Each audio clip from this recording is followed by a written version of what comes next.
Hey everyone, Zane here, and today I'm going to show you how to fix WordPress page content not showing.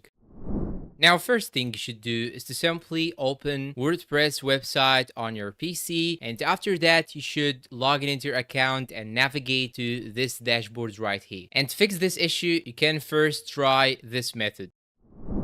Go to plugins on the left side. Then what you should do is to click on installed plugins on the top right corner right here. And after that, you'll have to upgrade or update all the plugins that you have to the latest version. And after that, you can simply go and open your website and see if the issue is fixed or not. You can simply click on visit site right here and see if the issue is fixed or not. Now, if this didn't help, you can now jump into the second method.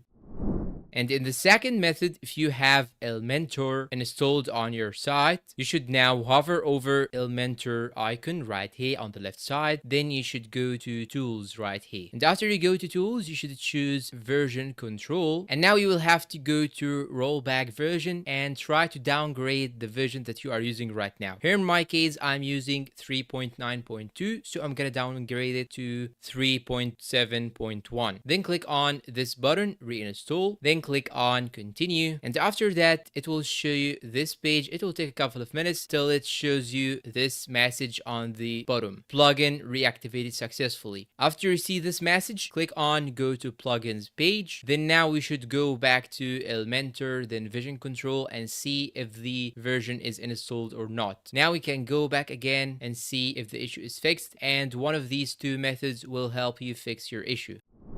And that's all for today. If you find this video helpful, please don't forget to support us with like, subscribe, leave us a good comment, share this video with your friends. Thank you for watching and see you in a new video.